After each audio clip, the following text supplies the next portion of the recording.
और अगली खबर का रुख करेंगे। बिल्किस बानो का मामला अब सुप्रीम कोर्ट पहुंच चुका है। बिल्किस के दोषियों की रिहाई को सुप्रीम कोर्ट में चुनौती दी गई है। बिल्किस बानो का पूरा मामला, क्योंकि जो दोषी थे उनकी जमानत हो गई थी और अब इसके बाद सुप्रीम कोर्ट ये पूरा मामला पहुंच गया है और दोषियों की जमानत को लेकर हर कोई, दोषियों के को रिहा करने को लेकर हर कोई अब इसका विरोध ही कर रहा है। प्रभाकर मिश्रा मेरे सहयोगी मेरे साथ जुड़ चुके हैं। प्रभाकर, अब बिल्किस बानो का पूरा मामला सुप्रीम कोर्ट में पहुंच चुका है। बिल्किस बानो के दोषियों की रिहाई के बाद ही ये एक पब्लिक आउटक्राई मचा कि जिस तरह का गंभीर आरोप था, जिस तरह के गंभीर अपराध थे, जिसमें बिल्किस एक प्रेग्नेंट महिला का रेप हुआ, 14 लोगों की हत्या, नृशंस हत्या की गई, ऐसे आरोपियों की रिहाई पर जब आलोचना ढेर सारी हुई, आपने देखा किस तरह से पूरा हाय तौबा मची थी।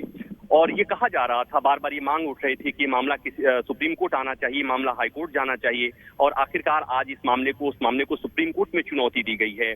सुप्रीम कोर्ट में मुख्य न्यायाधीश की बेंच के सामने कहा गया, वरिष्ठ वकील अपर्णा भट्ट और कपिल सिब्बल दोनों कोर्ट के सामने पेश हुए। उन्होंने कहा कि हम इस रिमिशन को, जो बिल्किस के दोषियों की रिहाई को हम चुनौती दे रहे हैं, क्योंकि ये कोई सामान्य मामला नहीं है।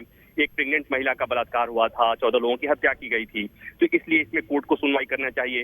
हालांकि मुख्य न्यायाधीश ने ये कहा कि हम देखेंगे, मतलब ये एक तरह से कहें कि कोर्ट सुनवाई को तैयार है, कोर्ट इस पर विचार करने को तैयार हो गया है।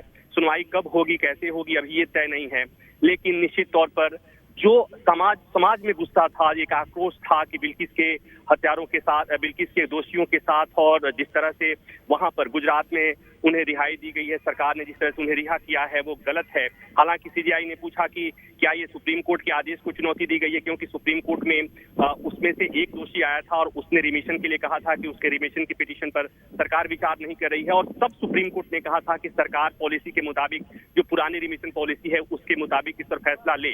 तो उस पर कपिल सिब्बल ने कहा कि हम सुप्रीम कोर्ट के फैसले को चुनौती नहीं दे रहे हैं, हम इस रिहाई को चुनौती दे रहे हैं। क्योंकि जो आधार लिया गया, जो कहा जा रहा है कि जो 11 दोषी हैं उनका कंडक्ट अच्छा था और इसलिए उनकी रिहाई की गई, उसको चुनौती दी गई है। तो मतलब ये कि अब एक बार देश की सबसे बड़ी अदालत उस अपराध की ग्रेविटी को देखेगा और ये भी देखेगा कि ठीक है, कानून जो भी कहे, लेकिन एक ऐसा मामला जिसने पूरे देश को झकझोर कर रख दिया हो, जहां इतना हिनियस क्राइम हुआ हो, क्या वैसे मामले में भी क्या इस तरह से किसी की रिहाई दी जा सकती है, किसी की रिहाई की जा सकती है, कोई रिमिशन हो सकता है क्या?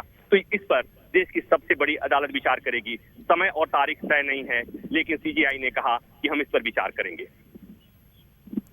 बिल्कुल, और अब सुप्रीम कोर्ट पूरा मामला पहुंच चुका है प्रभाकर, और बहुत ही अगर हम कहें तो एक इमोशनल तरीके से इसको देखें तो हर किसी ने जब इस फैसले को सुना तो हर कोई चौंक गया था।